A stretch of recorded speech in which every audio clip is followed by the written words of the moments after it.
Hello everyone, welcome to the channel. और MST CT के previous year question की series में ये हमारा लास्ट पार्ट है सॉल्यूशन का। और आज हम करने वाले हैं वैंट ऑफ फैक्टर के ऊपर के क्वेश्चन। तो वैंट ऑफ फैक्टर क्या होता है? Van't Hoff factor is the ratio of observed colligative property upon theoretical colligative property, या फिर हम बोलेंगे colligative property of electrolyte upon colligative property of non electrolyte. इसको हम रिप्रेजेंट करते हैं आई से। तो I इज इक्वल्स टू, अगर कॉलिगेटिव प्रॉपर्टीज के टर्म में मुझे लिखना है तो जैसे डिप्रेशन इन फ्रीजिंग पॉइंट के लिए लिखेंगे हम delta T F upon delta T F not, that is depression in freezing point of electrolyte upon depression in freezing point of non electrolyte, और वैसे ही बाकी कॉलिगेटिव प्रॉपर्टीज के बारे में। देन वैंट ऑफ फैक्टर को हम नंबर ऑफ मोल्स के term में भी रिप्रेजेंट करते हैं। तो van't Hoff factor I is equals to आता है moles after dissociation upon moles before dissociation. Then इसको हम मोलर मास के टर्म में भी रिप्रेजेंट कर सकते हैं। तो मोलर मास के टर्म में आता है molar mass, theoretical molar mass upon observed molar mass. तो colligative property and molar mass एक दूसरे को इनवर्सली प्रोपोर्शनल होते हैं। तो कॉलिगेटिव प्रॉपर्टी के टर्म में हम लिखते हैं ऑब्जर्व्ड कॉलिगेटिव प्रॉपर्टी अपॉन आएगा थ्योरेटिकल कॉलिगेटिव प्रॉपर्टी, और मोलर मास के टर्म में थ्योरेटिकल मोलर मास अपॉन आता है ऑब्जर्व्ड मोलर मास।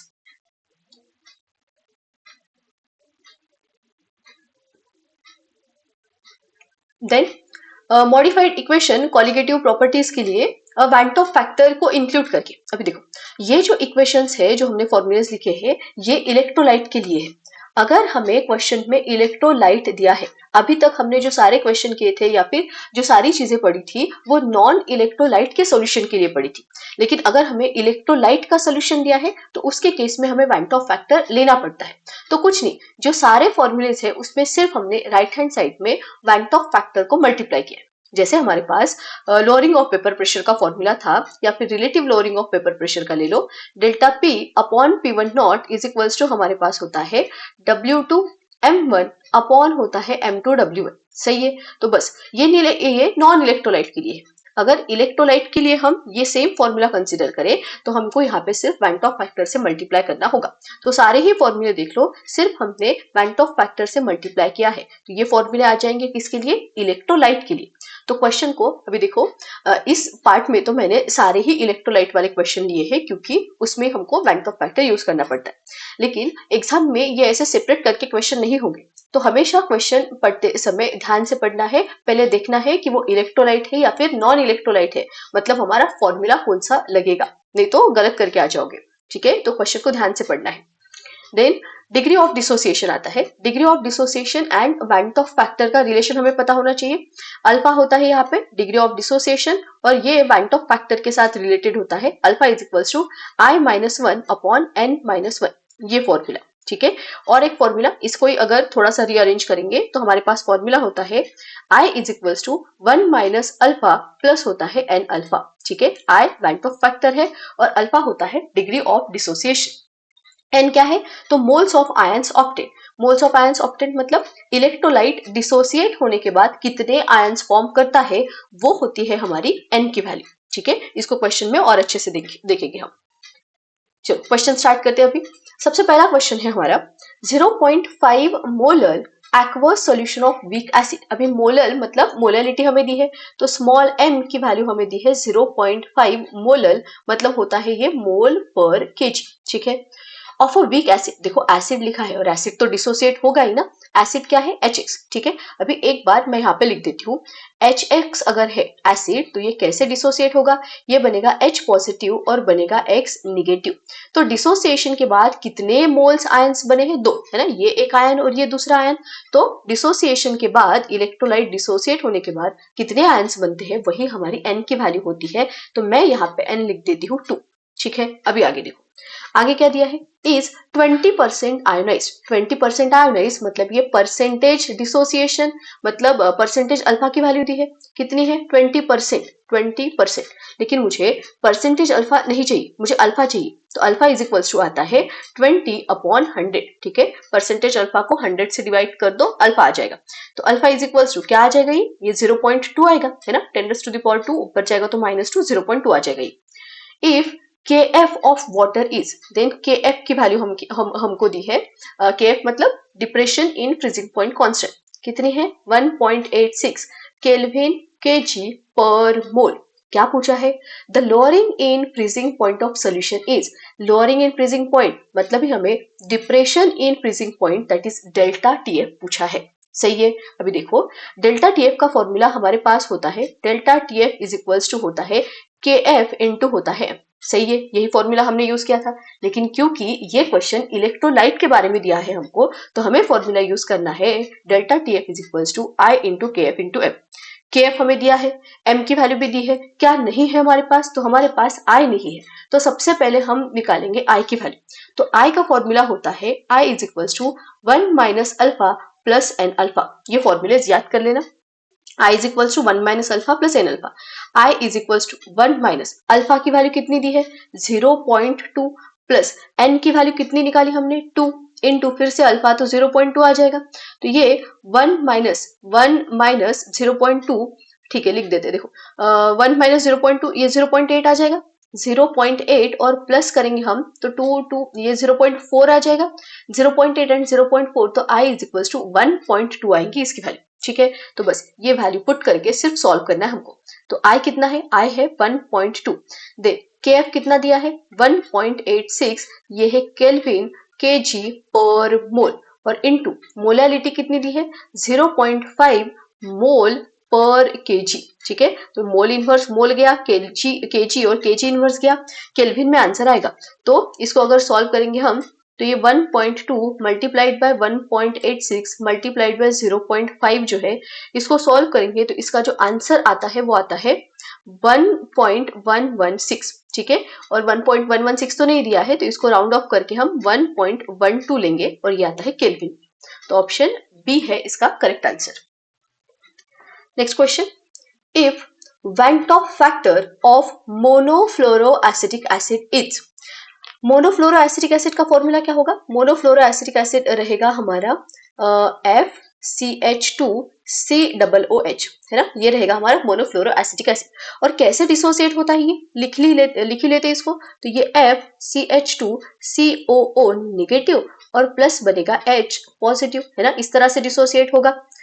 आगे इफ बैंट ऑफ फैक्टर मतलब आई की वैल्यू दी है हमको, आई की वैल्यू कितने दी है इसके लिए तो 1.076, है ना, van't Hoff factor for monofluoroacetic acid in water is 1.076। What is degree of dissociation मतलब हमें अल्फा की वैल्यू पूछी है, डिग्री ऑफ डिसोसिएशन मतलब अल्फा की वैल्यू। तो आई और अल्फा से रिलेटेड हमारे पास फॉर्मूला है, अल्फा इज इक्वल्स टू होता है I-1 अपॉन होता है N-1। अभी n क्या है तो n मतलब जो इलेक्ट्रोलाइट है उसका डिसोसिएशन होने के बाद कितने आयंस बने, तो कितने आयंस बने हैं 2, तो n की वैल्यू आ जाएंगी 2।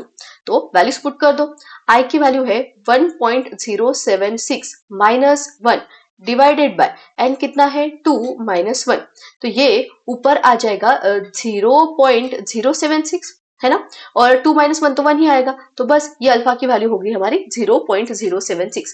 कहां पे गया? ऑप्शन ए है इसका correct answer. Next question, solutions A B C and D are respectively, लिख लेते हैं इसको पहले। तो ए दिया है हमें, A B C and D, 4 solution है रिस्पेक्टिवली। पहला क्या है 0.1 मोलर ग्लूकोज, 0.1 मोलर ग्लूकोज है, ग्लूकोज ये है हमारा ए। दे बी क्या है 0.05 molar NaCl, 0.05 molar NaCl। C क्या है तो 0.05 मोलर, ये है BaCl2।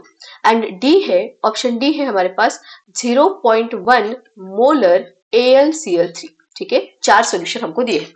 पूछा क्या है विच of the following pair is isotonic, अभी कौन सी सॉल्यूशन की जो पेयर है वो आइसोटोनिक है। अभी हमें पता है आइसोटोनिक सॉल्यूशन मतलब क्या होते हैं, तो आइसोटोनिक सॉल्यूशन मतलब होते हैं ऐसे सॉल्यूशन जिसकी ऑस्मोटिक प्रेशर की वैल्यू क्या होती है सेम।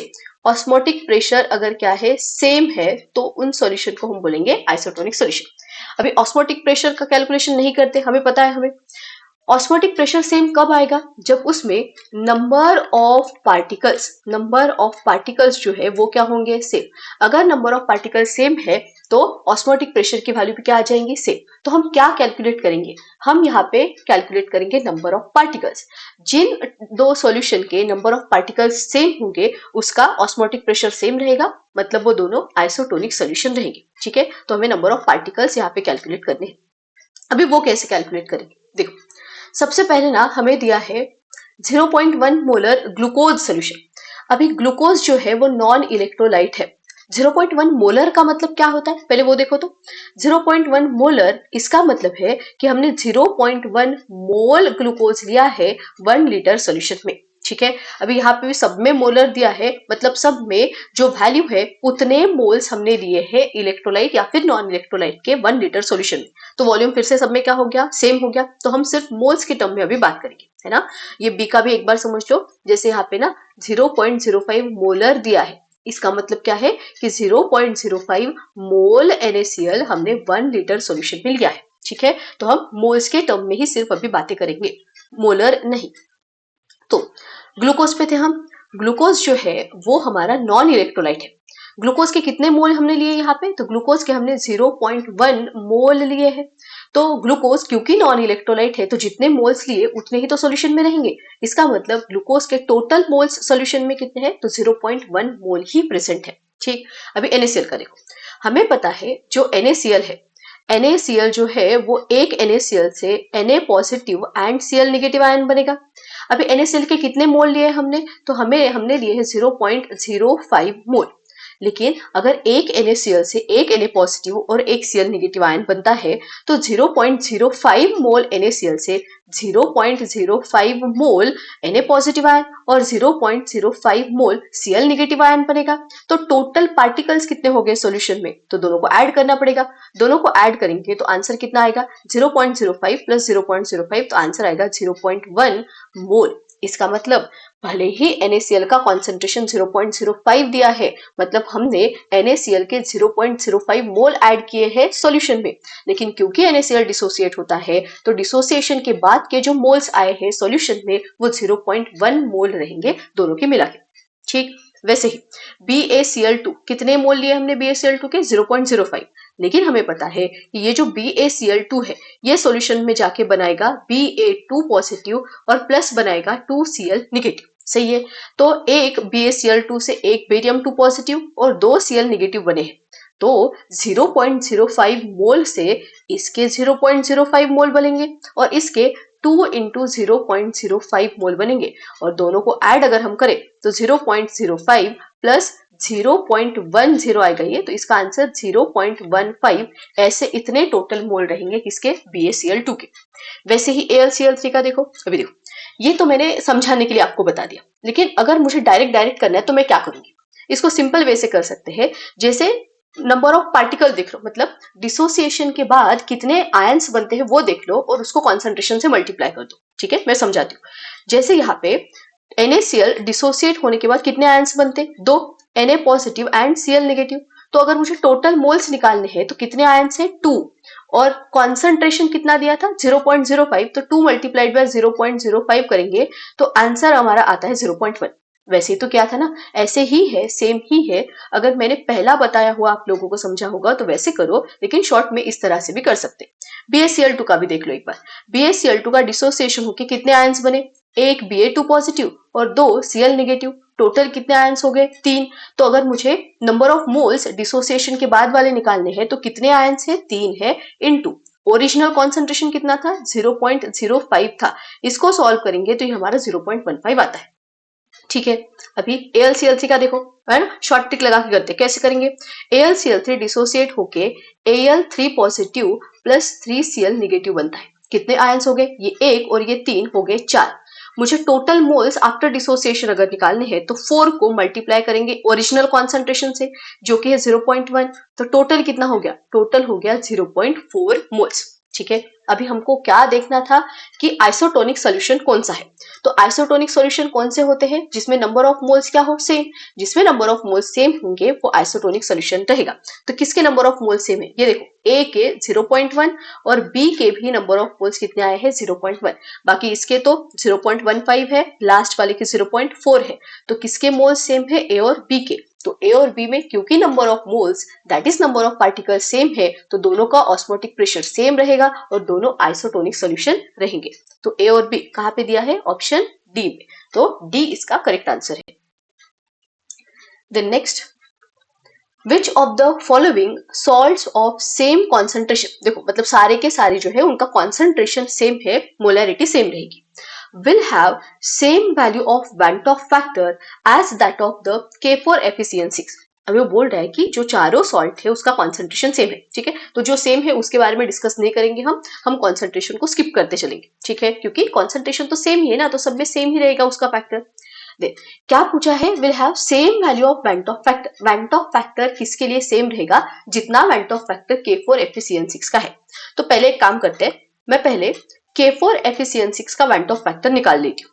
अभी ये जो है K4FeCN6 कोऑर्डिनेशन कंपाउंड है ये, और कैसे डिसोसिएट होगा? तो इससे बनेंगे 4K पॉजिटिव आयन प्लस बनेगा FeCN6 और यहाँ पे आ जाएगा 4 निगेटिव, है ना। कितने आयंस बने हैं? तो ये 4 और ये 1 है ना, आगे तो 1 ही है ना, तो 4 और 1 कितने आयंस बने? 5 आयंस। इसका मतलब है जो n की वैल्यू है वो 5 है। n की वैल्यू कितनी है? 5। अभी वैंटॉफ फैक्टर निकालने के लिए हमारे पास ना फॉर्मूला है I is equals to 1 minus alpha plus N alpha. ये फॉर्मूला हमने देखा स्टार्टिंग में। अभी यहाँ पे सारे ही सॉल्ट है और कुछ परसेंटेज डिसोसिएशन के बारे में नहीं बोला है हमको, तो हम मानेंगे कि सारे जो है इलेक्ट्रोलाइट वो स्ट्रॉन्ग इलेक्ट्रोलाइट है और कंप्लीटली डिसोसिएट होंगे। अगर स्ट्रॉन्ग इलेक्ट्रोलाइट है तो स्ट्रॉन्ग इलेक्ट्रोलाइट के लिए अल्फा की वैल्यू होती है 1, ठीक है, क्योंकि परसेंटेज डिसोसिएशन वगैरह कुछ नहीं दिया है, सिर्फ सॉल्ट बोला है, तो सॉल्ट हम मानेंगे कि सारे स्ट्रॉन्ग है, कंप्लीटली डिसोसिएट हो जाएंगे। कंप्लीटली डिसोसिएट होंगे तो अल्फा की value that is degree of dissociation कितना होता है? 1। किसके लिए? For strong electrolyte. Strong electrolyte के लिए degree of dissociation that is alpha की वैल्यू होती है 1। अभी अगर मैं अल्फा की वैल्यू यहाँ पे 1 पुट करूं तो I is equals to 1 minus alpha की value 1 plus n into alpha की वैल्यू फिर से 1। ये 1 माइनस 1 कैंसिल हो जाएगा तो I इज इक्वल्स टू कितना आ जाएगा? n आ जाएगा, है ना। इसका मतलब यहाँ पे I की वैल्यू और n की वैल्यू सेम है। हमें क्या पूछा है कि किसके लिए वैंटॉफ फैक्टर जो है वो K4FeCN6 इतना ही रहेगा। तो मैं ऐसे बोलूं क्या? जिसके लिए n की वैल्यू मतलब जो K4FeCN6 की n की वैल्यू 5 आई है, इनमें से जिसकी n की वैल्यू 5 आएंगी उसका वैंटॉफ फैक्टर और K4FeCN6 का वैंटॉफ फैक्टर सेम रहेगा। ठीक है, समझा कैसे किया हमने?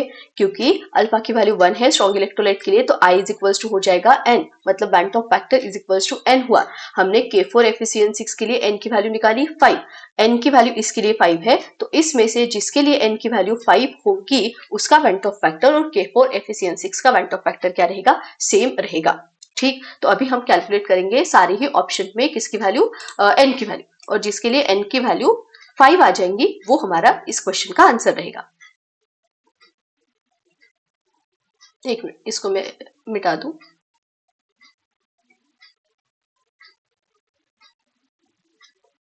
हाँ देखो, अभी सबसे पहला है MgSO4।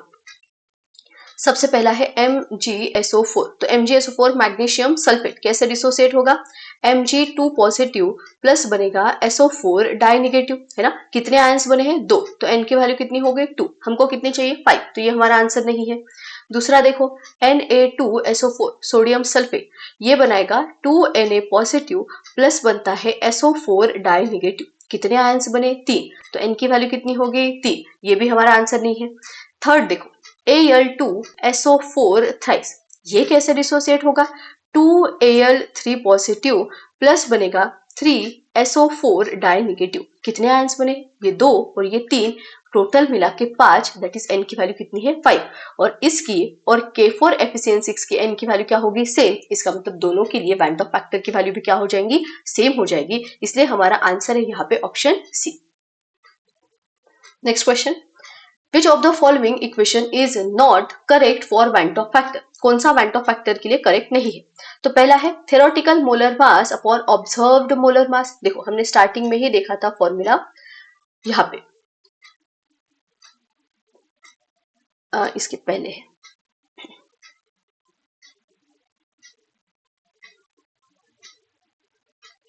एक minute,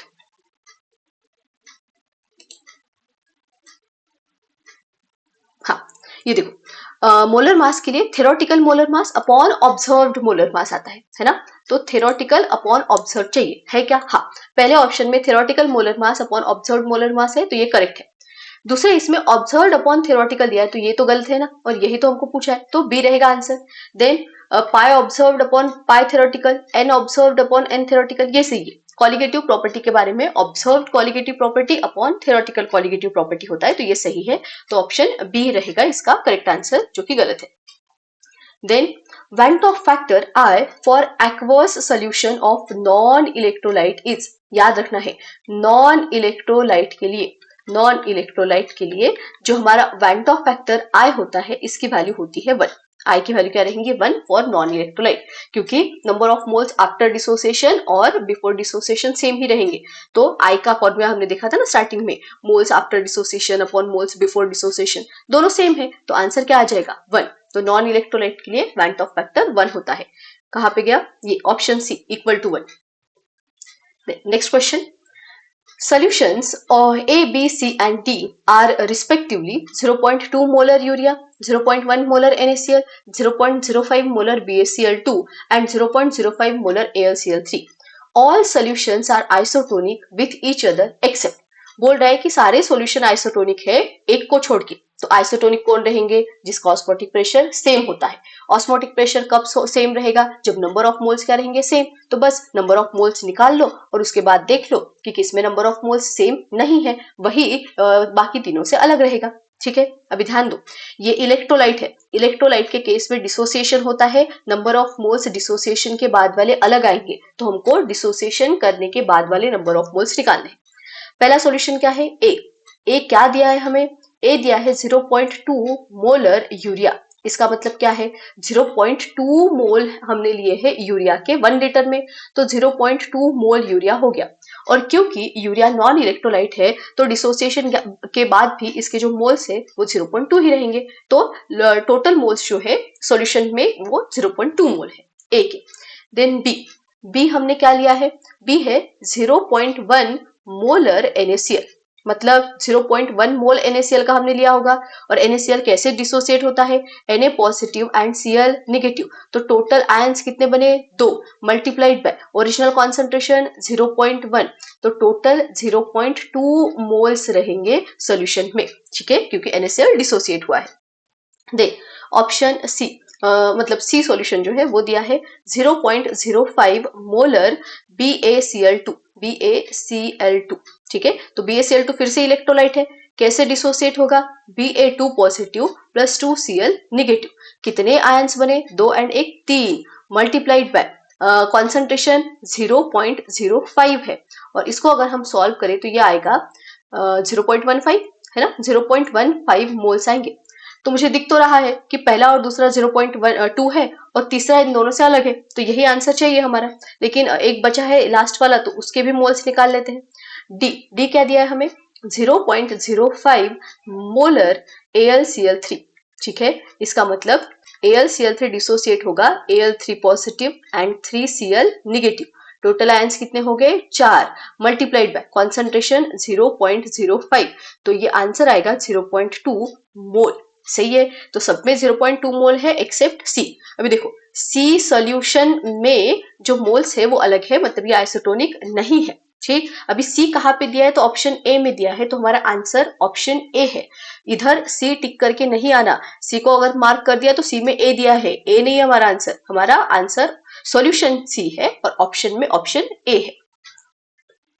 next question, which of the following 0.1 molar aqueous solution will have maximum delta TF? देखो डेल्टा TF जो है ये होता है depression in freezing point, depression in freezing point. और डिप्रेशन इन फ्रीजिंग पॉइंट क्या है? तो कॉलिगेटिव प्रॉपर्टी है, क्योंकि ये कॉलिगेटिव प्रॉपर्टी है तो डिपेंड रहेंगी नंबर ऑफ मोल्स पे, जिसमें नंबर ऑफ मोल्स ज्यादा रहेंगे उसमें डिप्रेशन इन फ्रीजिंग पॉइंट की वैल्यू क्या रहेंगी? ज्यादा रहेंगी। तो बस नंबर ऑफ मोल्स निकाल लो। अब यहाँ पे Ki और Al2SO4 थ्राइस ये इलेक्ट्रोलाइट है, तो इलेक्ट्रोलाइट में डिसोसिएशन के बाद वाले मोल्स अलग रहते हैं, तो टोटल मोल्स हमको कैलकुलेट करने पड़ेंगे, जिसमें नंबर ऑफ मोल्स ज्यादा आएंगे उसमें जो डिप्रेशन इन फ्रीजिंग पॉइंट है वो ज्यादा रहेगा। देखो सबसे पहला ऑप्शन क्या है हमारा? ए, Ki दिया है, के आई, अभी कॉन्सेंट्रेशन ना सबका सेम दिया है 0.1, तो के आई कैसे डिसोसिएट होगा, के पॉजिटिव प्लस आएगा आई निगेटिव, कितने आयंस बने हैं 2, और कॉन्सेंट्रेशन कितना दिया है 0.1 मोल, तो टोटल मोल्स आफ्टर डिसोसिएशन कितने आए हैं 0.2 मोल आए हैं। ठीक है, दे ऑप्शन बी देखो, C12H22 एंड O11 सुक्रोज है ये, और ये नॉन इलेक्ट्रोलाइट होता है, कितने मोल दिए हैं 0.1 मोल, तो डिसोसिएशन तो होगा नहीं, तो सॉल्यूशन में इसके टोटल मोल 0.1 ही रहेंगे। देन ऑप्शन सी देखो, ऑप्शन सी में दिया है हमको Al2SO4 थ्राइस, ये कैसे डिसोसिएट होगा, ये बनता है 2Al3 पॉजिटिव प्लस बनेगा 3SO4 डाई निगेटिव। ठीक है, तो कितने आयंस बने 3 4 5 आयंस बने, 5 आयंस बने, तो ये 5 मल्टीप्लाइड बाय ओरिजिनल कॉन्सेंट्रेशन 0.1, तो इसका आंसर 0.5 मोल आएगा। ठीक है, दे ऑप्शन डी देख लो, ऑप्शन डी में दिया है NH2CONH2, और ये यूरिया होता है, यूरिया फिर से नॉन इलेक्ट्रोलाइट है, तो इसके जो दिए हैं 0.1 मोल उतने ही मोल सॉल्यूशन में रहेंगे। तो किसमें सबसे ज्यादा मोल्स दिए हमको, सबसे ज्यादा मोल्स दिए हैं 0.5, दैट इज Al2SO4 थ्राइस में, तो बस इसमें ही हमारा डिप्रेशन इन फ्रीजिंग पॉइंट सबसे ज्यादा रहेगा। ठीक है, तो ऑप्शन सी रहेगा इसका आंसर। अभी देखो, इतना सॉल्व करने की यहाँ पे जरूरत नहीं थी, है ना, लेकिन मैंने सॉल्व करके दिया है, आप लोग इस तरह से भी कर सकते हो, लेकिन टाइम जाएगा। अभी कॉन्सेंट्रेशन अगर सेम है ना, अगर कॉन्सेंट्रेशन सेम है तब की मैं बात कर रही हूँ, कॉन्सेंट्रेशन डिफरेंट है तो हमको सॉल्व करना ही पड़ेगा, जैसे हमने ये पिछले वाले क्वेश्चन में किया था। यहाँ पे सबका कॉन्सेंट्रेशन अलग अलग था, कॉन्सेंट्रेशन अगर अलग अलग है तो मोल्स में अलग अलग तो आएंगे ही, वो पक्का ही है, इसको ऐसे ही सॉल्व करना पड़ेगा। लेकिन अभी जो हमने क्वेश्चन किया है ये वाला, इसमें क्योंकि कॉन्सेंट्रेशन सबका सेम है ना, तो सिर्फ नंबर ऑफ पार्टिकल्स देख लो, जिसमें नंबर ऑफ पार्टिकल ज्यादा रहेंगे, है ना, मतलब डिसोसिएशन के बाद जो आयंस है ना उसकी बात कर रही हूँ मैं, डिसोसिएशन के बाद जिसके आयंस ज्यादा है उसमें डिप्रेशन इन फ्रीजिंग पॉइंट जो है वो ज्यादा रहेगा। जैसे देखो, के आई में 2 आयंस बने थे, इसमें तो बने ही नहीं, और इसमें Al2SO4 थ्राइस में 5 आयंस बने थे, तो जिसमें आयंस ज्यादा बने हैं वही हमारा आंसर है। ठीक है, तो पूरा सॉल्व करने की भी जरूरत नहीं है हमको, कब, जब कॉन्सेंट्रेशन सेम दिया है सबका तब। ठीक है, तो सिर्फ पार्टिकल निकाल लो डिसोसिएशन के बाद के, जिसमें ज्यादा रहेगा उसकी क्वालिटेटिव प्रॉपर्टी की वैल्यू ज्यादा रहेगी। The next question, which of the following solutes dissolved in water having same concentration, देखो जो मैंने सेम कॉन्सेंट्रेशन वाली चीज बताई ना, वो इसको यहाँ पे अप्लाई करके देखते हैं। बोल रहा है कि सबका कॉन्सेंट्रेशन क्या है, सेम है, exhibit highest value of colligative property, तो किसमें सारी सॉल्यूशन में सेम कॉन्सेंट्रेशन है, तो सेम कॉन्सेंट्रेशन वाले सारे ही सॉल्यूशन में किसमें कॉलिगेटिव प्रॉपर्टी की वैल्यू ज्यादा रहेंगी, तो किसमें रहती है, जिसमें नंबर ऑफ पार्टिकल क्या हो, ज्यादा हो, तो बस डिसोसिएशन के बाद किसमें पार्टिकल ज्यादा है वो देख लो। अभी ग्लूकोज ये तो डिसोसिएट नहीं होता, सुक्रोज ये भी डिसोसिएट नहीं होता, यूरिया भी डिसोसिएट नहीं होता, कौन डिसोसिएट होता है, सोडियम क्लोराइड, तो यहाँ पे 2 आयंस 2 पार्टिकल बनेंगे, और यहाँ पे तो एक ही रहेगा, है ना, मोल्स बोल लो पार्टिकल बोल लो, वो तो एक रहेगा, तो नंबर ऑफ मोल्स या फिर नंबर ऑफ पार्टिकल किसमें ज्यादा है, सोडियम क्लोराइड में, तो इसलिए यहाँ पे क्वालिटेटिव प्रॉपर्टी की वैल्यू क्या रहेंगी, ज्यादा, तो ऑप्शन डी है इसका आंसर। नेक्स्ट क्वेश्चन देखो, विच of the following solutions has minimum freezing point depression, अभी यहाँ पे कॉन्सेंट्रेशन अलग अलग है तो इसको पूरा सॉल्व करना पड़ेगा। क्या पूछा है, मिनिमम फ्रीजिंग पॉइंट डिप्रेशन, अभी हमने किया था क्वेश्चन जिसमें मैक्सिमम फ्रीजिंग पॉइंट डिप्रेशन बोला था, यहाँ पे मिनिमम है, तो फिर से वही कॉन्सेप्ट है, depression in freezing point colligative property depending on number of particles या फिर नंबर ऑफ मोल्स, जिसके नंबर ऑफ मोल्स कम रहेंगे उसमें डिप्रेशन इन फ्रीजिंग पॉइंट की वैल्यू क्या आएंगी, मिनिमम आएंगी, बस तो नंबर ऑफ मोल्स निकाल लो। ऑप्शन ए देखो, ऑप्शन ए में दिया है 0.2 मोलल, मतलब 0.2 मोल MgCl2 लिया होगा, है ना, और MgCl2 कैसे डिसोसिएट होता है, तो Mg2 पॉजिटिव प्लस बनेगा 2Cl निगेटिव, कितने आयंस बने 3, ओरिजिनल मोल्स 0.2, तो डिसोसिएशन के बाद टोटल मोल्स बनेंगे 0.6 मोल, सही है।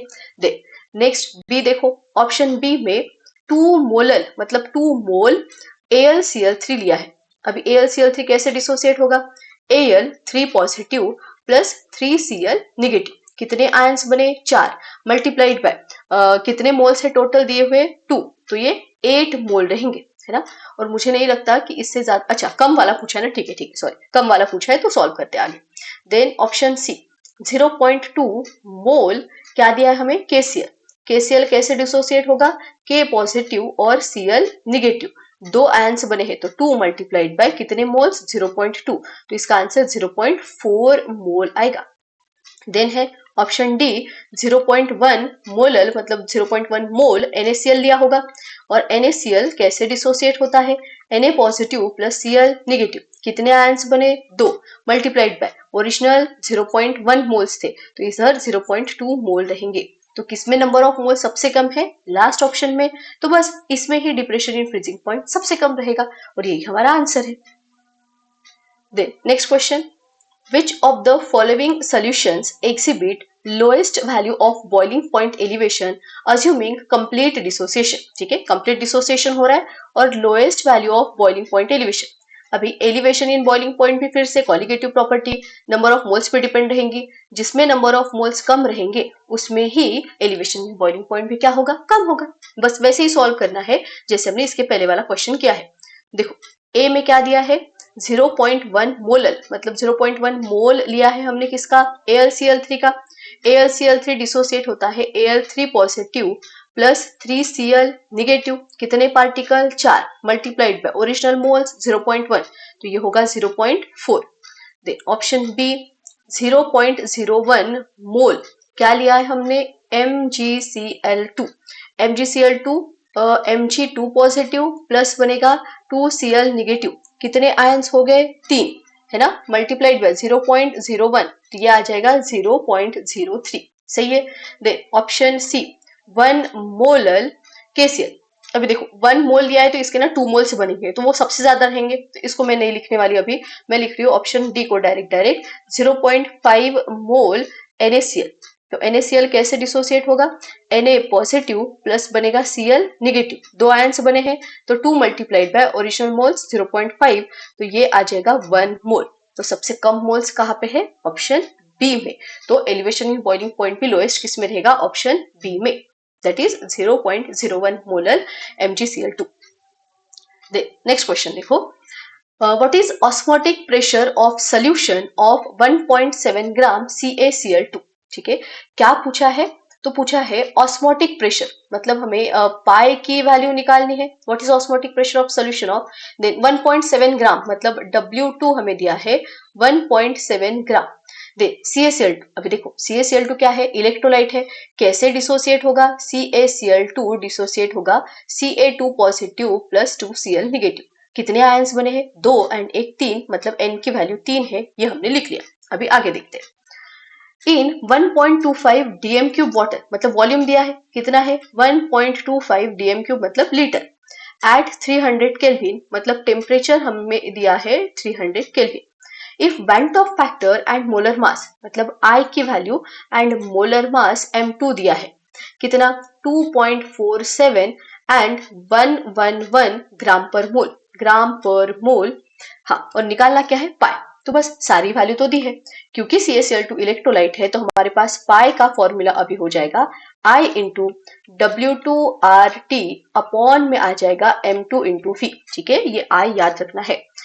Pi is equals to I की वैल्यू कितनी है, I की वैल्यू दी है क्या हमें, हाँ दी है 2.47 इंटू W2 कितना है 1.7 ग्राम, R 0.082 लीटर ATM पर केल्विन पर मोल इंटू टेम्परेचर 300 केल्विन दिया है, अपॉन में M2 कितना है, M2 कहाँ पे गया, ये है 111 ग्राम पर मोल इंटू वॉल्यूम कितना दिया है 1.25 लीटर।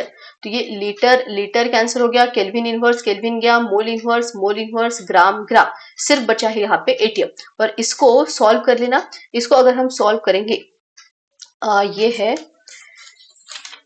इसको अगर हम सॉल्व करते हैं तो इसका आंसर हमको मिलेगा 0.74 एटीएम इसका आंसर आ जाता है। ठीक है, तो ऑप्शन बी है इसका करेक्ट आंसर।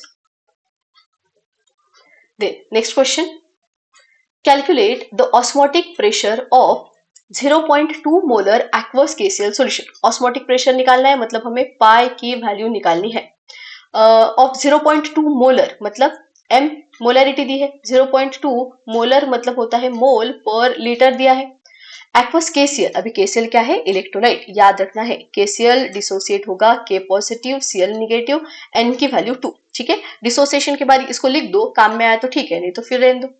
दे 0 डिग्री सेल्सियस मतलब टेम्परेचर हमको दिया है 0 डिग्री सेल्सियस, मतलब ही 273 केल्विन आ जाएगा। आगे इफ वैंट ऑफ फैक्टर मतलब आई की value, van't Hoff factor for KCL is 1.83।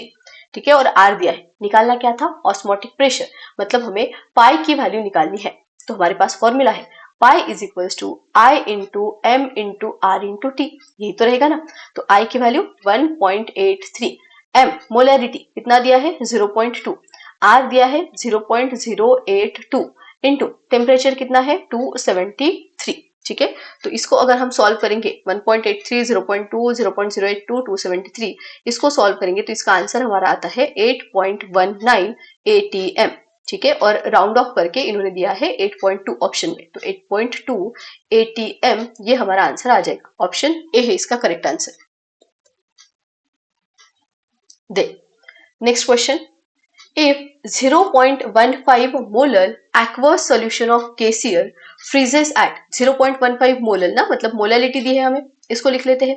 Molality small m दिया है हमें 0.15 molar. Aqueous solution of KCL मतलब केसीएल फिर से इलेक्ट्रोलाइट है, आई वाला फॉर्मूला लेना पड़ेगा, K positive C L negative, n की वैल्यू लिख दो 2। They freezes at, solution freezes at दिया है ना, मतलब फ्रीजिंग पॉइंट दिया है, तो टी एफ की वैल्यू हमें दी है कितनी? -0.51 डिग्री सेल्सियस। देखो अभी ना एक्वस सॉल्यूशन बोला है, तो एक्वस सॉल्यूशन मतलब वाटर सॉल्वेंट रहेगा, तो सॉल्वेंट का फ्रीजिंग पॉइंट आता है 0 डिग्री सेल्सियस। और अगर मुझे डेल्टा टी एफ निकालना है तो उसका फॉर्मूला होता है T F not minus T F. T F not कितना है? 0 माइनस इसका टी एफ कितना है? -0.51, तो इसका आंसर आ जाएगा 0.51 डिग्री सेल्सियस। ठीक है, अभी एक शॉर्टकट बताती हूँ। अगर एक्वस सॉल्यूशन दिया है और तुमको और टीएफ मतलब फ्रीजिंग पॉइंट ऑफ सॉल्यूशन दिया, अगर freezing point of solution negative में है, एक्वस सॉल्यूशन है, तो उसके डेल्टा टीएफ की वैल्यू के लिए सिर्फ उसको पॉजिटिव बना दो, हो जाएगा। ठीक है, फिर से एक बार बता रही हूँ, अगर एक्वस सॉल्यूशन है, सॉल्यूशन का फ्रीजिंग पॉइंट निगेटिव में दिया है और हमें डेल्टा टीएफ निकालना है, तो वो निगेटिव का पॉजिटिव कर दो, वही डेल्टा टीएफ आएगा। ठीक है, लेकिन सिर्फ किसके लिए? एक्वस सॉल्यूशन के लिए, सब में करना नहीं है, एक्वस सॉल्यूशन के लिए ही आता है वो। दे टीएफ तो यहाँ पे डेल्टा टीएफ में डायरेक्टली लिख देती हूँ, 0 कितना आएगा? 51 डिग्री सेल्सियस। आगे कैलकुलेट वैंट ऑफ फैक्टर मतलब हमें आई की वैल्यू निकालने के लिए बोला है। एंड क्रायोस्कोपिक कांस्टेंट मतलब के एफ होता है ना, के एफ दिया है कितना? 1.86 केल्विन केजी पर मोल। तो कौन सा फॉर्मूला लगाएंगे? हम देखो डेल्टा टी एफ वाला दिख रहा है मुझे फॉर्मूला, और मोलैलिटी दिया है, मतलब delta T F is equals to हम लिखेंगे i into K F into M, है ना, मोलैलिटी दी है तो ये वाला। अगर मास मोलर मास दिया होता तो वो 1000 इंटू के B into K F into W2 वाला लगाते फॉर्मूला। अभी निकालना क्या है? आई, है ना, तो आई को एक साइड में कर दो, ये आ जाएगा डेल्टा टी एफ अपॉन में आ जाएगा के एफ इंटू आ जाएगा एम। डेल्टा टी एफ कितना है? ये है हमारे पास 0.51 डिग्री सेल्सियस। के एफ कितना है?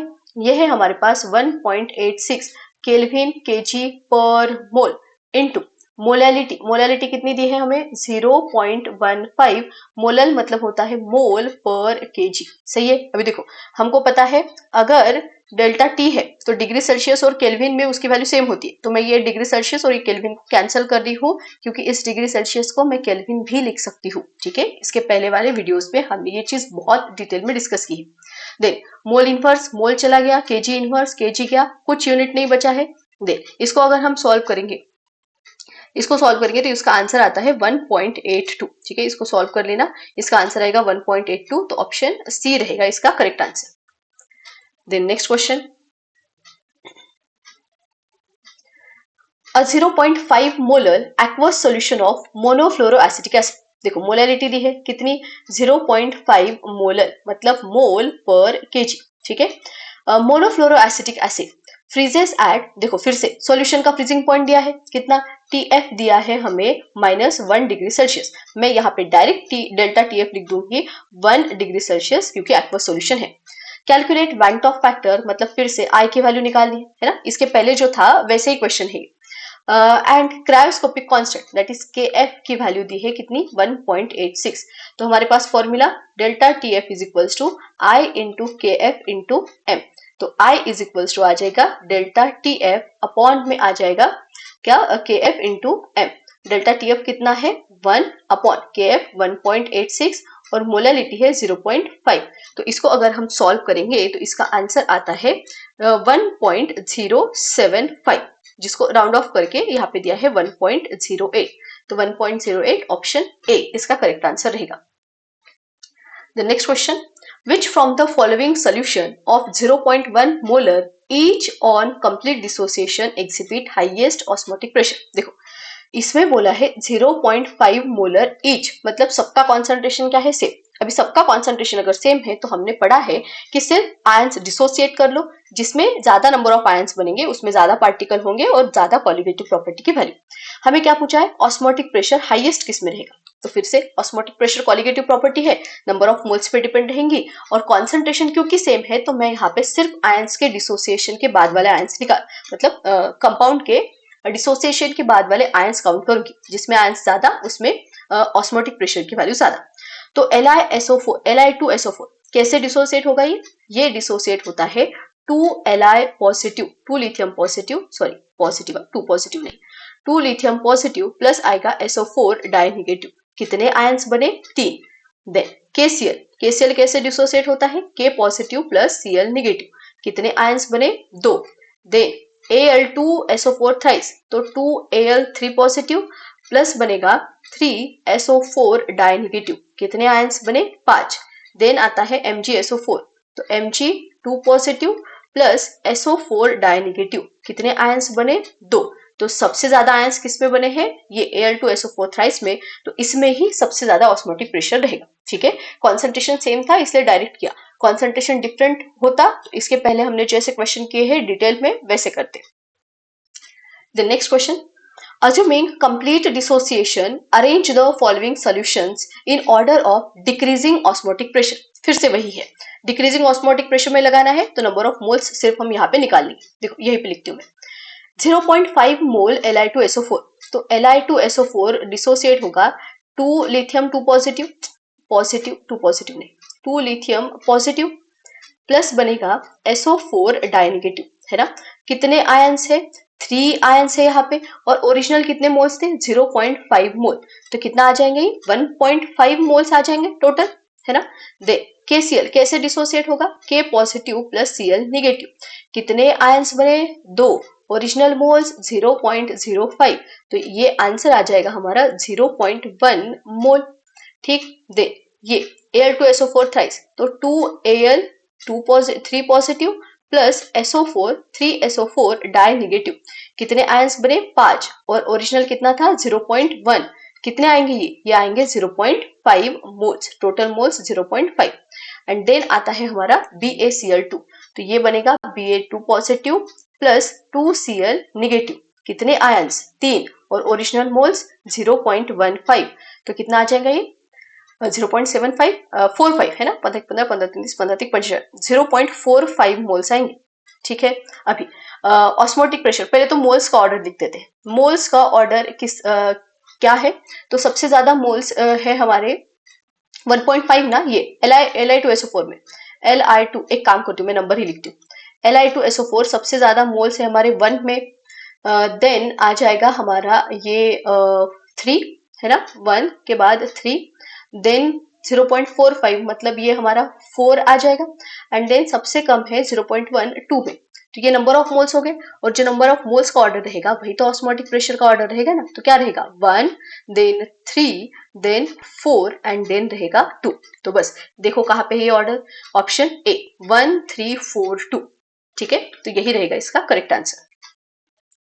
Next question, identify the correct statement from the following properties. Correct statement बताना है। The osmosis is a colligative property, नहीं। ऑस्मोटिक प्रेशर ये कॉलिगेटिव प्रॉपर्टी है, ऑस्मोसिस कॉलिगेटिव प्रॉपर्टी नहीं होती। Then, vapor pressure of solution containing non-volatile solute is lower than that of the pure solvent. Exactly, correct है ये। solution का vapor pressure हमेशा ही solvent से क्या रहेगा, ज्यादा रहेगा, ये सही है। Then, osmotic pressure of 0.1 molar NaCl solution is lower than 0.1 molar sucrose solution. नहीं, ये गलत है। कैसे, NaCl डिसोसिएट होके 2 मोल्स बनेंगे, मल्टीप्लाइड बाय 0.1 करेंगे तो ये 0.2 आएगा ना, और ये तो सुक्रोज नॉन इलेक्ट्रोलाइट है, डिसोसिएट नहीं होता, तो इसके तो 0.1 मोल ही रहेंगे, तो मोल्स NaCl के ज्यादा है, तो इसका ऑस्मोटिक प्रेशर ज्यादा रहेगा सुक्रोज के कंपैरिजन में, इसलिए ये गलत हो गया। दे boiling point of solution containing non-volatile solute is lower than that of pure solvent, नहीं गलत है, ये हायर होता है, सॉल्यूशन का बॉइलिंग पॉइंट हायर होता है एज कंपेयर टू सॉल्वेंट, तो ऑप्शन बी रहेगा इसका correct answer. Next question, what is the expected value of delta TF, मतलब हमें डेल्टा TF की वैल्यू निकालनी है फॉर 0.2 मोलर, मतलब मोलैलिटी दी है 0.2 मोलर मतलब मोल पर केजी। एक्वस CaCl2, अभी पता है हमें CaCl2 इलेक्ट्रोलाइट है, डिसोसिएट होगा calcium 2 positive plus 2Cl negative में। इफ डेल्टा TF फॉर, अच्छा मतलब दो सॉल्यूशन के बारे में डेटा दिया है ना हमें, ठीक है वो भी लिख लेते हैं। अभी ये हो गया इसका कैल्शियम क्लोराइड का। देन सुक्रोज के बारे में दिया है, सुक्रोज के बारे में हमें दिया है delta TF for 0.2 molar sucrose, मतलब मोलैलिटी दी है, इसको मैं ना M डैश लिख देती हूँ, M डैश कितना है 0.2 मोलर एंड X क्या दिया है एक्वस सॉल्यूशन, एक मिनट, इफ डेल्टा TF, हाँ डेल्टा TF है सुक्रोज के लिए डेल्टा TF, तो मैंने इसको डेल्टा TF डैश लिखती हूँ, और ये कितना दिया है, तो ये दिया है हमें X केल्विन, सही है क्या, हाँ। हमें क्या निकालना है, डेल्टा TF निकालना है कैल्शियम क्लोराइड के लिए। देखो तो कैल्शियम क्लोराइड के लिए डेल्टा TF निकालने के लिए मेरे पास फॉर्मूला है delta TF is equals to I into KF into क्या आ जाएगा M, सही है। अभी मुझे डेल्टा TF निकालना है तो ये तीनों वैल्यू चाहिए, अभी M तो दिया है मुझे, पहले तो I निकाल लेते हैं। I कैसे निकालेंगे आप, मेरे पास फॉर्मूला है I इज इक्वल्स टू होता है 1 minus alpha plus n alpha. अभी कैल्शियम क्लोराइड के बारे में डिग्री ऑफ डिसोसिएशन वगैरह कुछ नहीं दिया है, तो हम बोलेंगे कि ये कंप्लीटली डिसोसिएट होता है। कंप्लीटली डिसोसिएट अगर इलेक्ट्रोलाइट होता है तो अल्फा की वैल्यू 1 रहेंगी और ये I इज इक्वल्स टू आ जाता है n, ठीक है, इसके पहले भी हमने ये डिस्कस किया है। तो n की वैल्यू कितनी है, ये कैल्शियम क्लोराइड डिसोसिएट होके 3 आयंस बने हैं, तो n की वैल्यू कितनी हो गई 3, तो I की वैल्यू भी कितनी हो जाएंगी 3, तो यहाँ पे I is equals to n is equals to हम लिख देंगे 3, तो I की वैल्यू मिल गई। क्या नहीं पता हमें KF की वैल्यू नहीं पता है, तो KF की वैल्यू हम निकालेंगे ये सुक्रोज के डेटा से। क्या है हमारे पास delta TF dash is equals to रहेगा, सुक्रोज नॉन इलेक्ट्रोलाइट है इसलिए KF इंटू आ जाएगा M।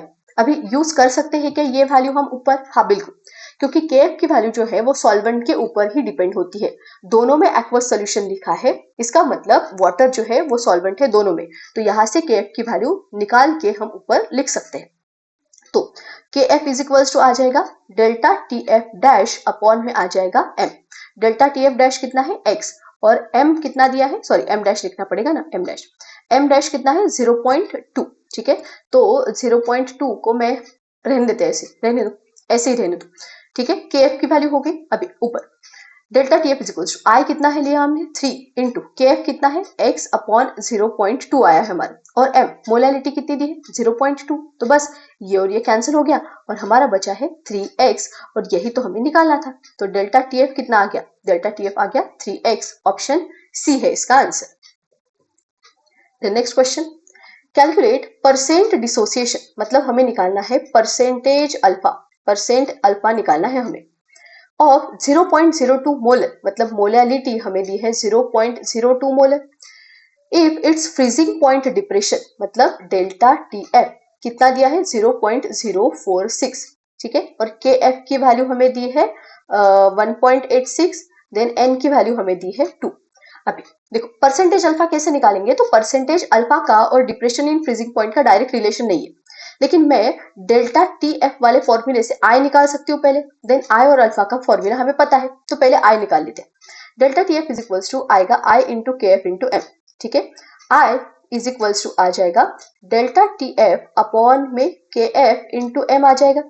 अभी I is equals to delta TF कितना है 0.046 अपॉन KF 1.86, मोलैलिटी 0.02 दी है, तो I को अगर हम सॉल्व करते हैं, इसको अगर हम सॉल्व करेंगे तो इसका जो आंसर है 0.046 और ये इसका आंसर आता है 1.236, ठीक है, ये हो गई हमारी I की वैल्यू, लेकिन हमें तो परसेंटेज अल्फा निकालना है, तो फिर हमारे पास फॉर्मूला है अल्फा इज इक्वल्स टू होता है I-1 अपॉन होता है N-1। I कितना आया हमारा 1.236 -1 अपॉन में N की वैल्यू दी है 2 -1, तो ये आंसर 0.236 आएगा, है ना। ये क्या हो गया, अल्फा। लेकिन हमें तो निकालना है परसेंटेज अल्फा, तो percentage alpha is equals to होता है अल्फा इंटू 100।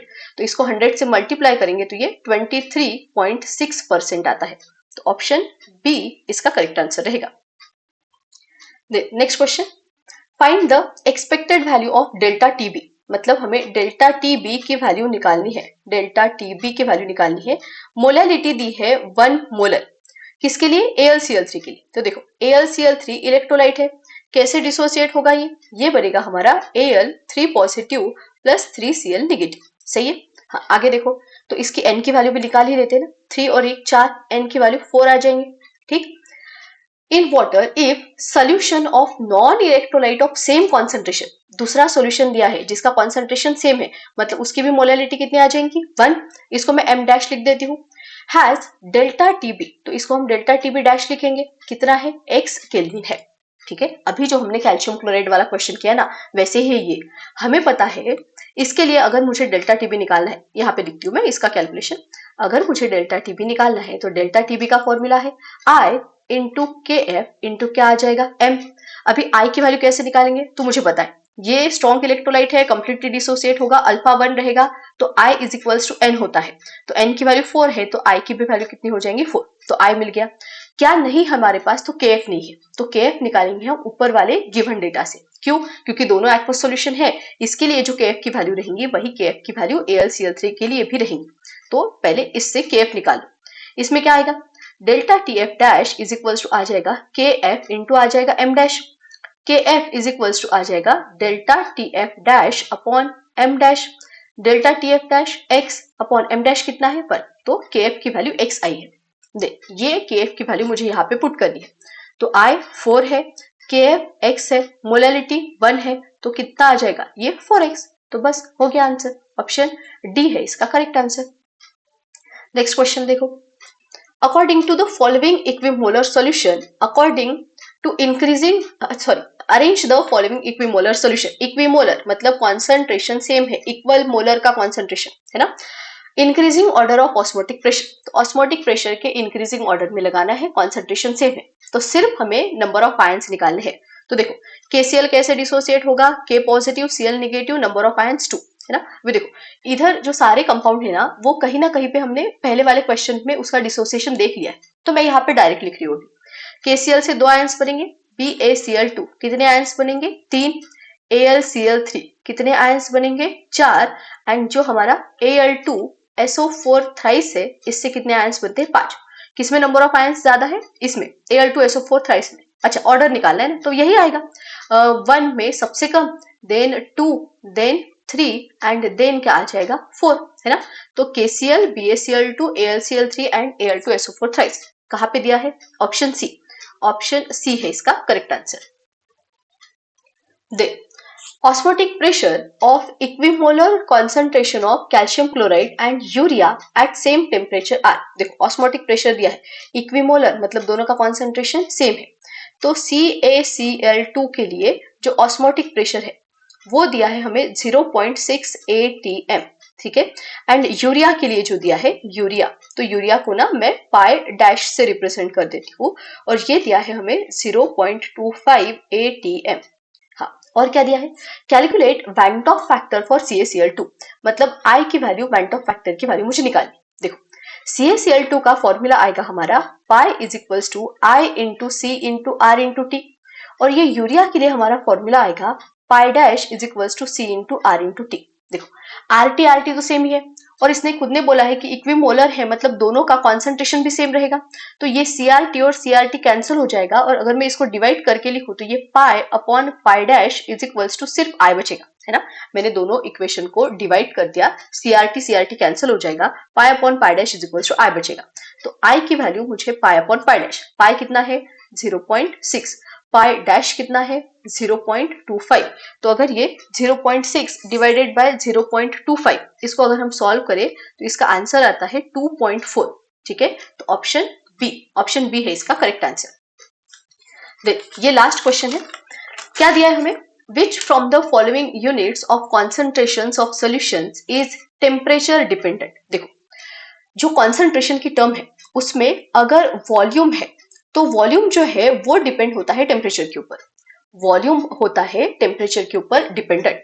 तो कोई भी कॉन्सेंट्रेशन की टर्म जिसमें वॉल्यूम इन्वॉल्व होता होगा, है ना, फॉर्मूले में वॉल्यूम प्रेजेंट है, कॉन्सेंट्रेशन की टर्म ऐसी जिसमें वॉल्यूम प्रेजेंट है वो टेम्परेचर के ऊपर डिपेंड रहेगी। ठीक है, क्या बोला हमने कि कौन सी कॉन्सेंट्रेशन की टर्म टेम्परेचर के ऊपर डिपेंड होंगी, तो वॉल्यूम, क्योंकि टेम्परेचर के ऊपर डिपेंड होता है तो जो भी कॉन्सेंट्रेशन की टर्म में वॉल्यूम इन्वॉल्व होगा वो टेम्परेचर के ऊपर डिपेंड रहेगी। अब यहाँ पे जो चार टर्म दी है उसमें देखो, सबसे पहले मोलैरिटी, तो मोलैरिटी होता है number of moles per unit volume, है इसमें वॉल्यूम तो ये टेम्परेचर के ऊपर डिपेंड रहेंगी। हमें इंडिपेंडेंट पूछा है।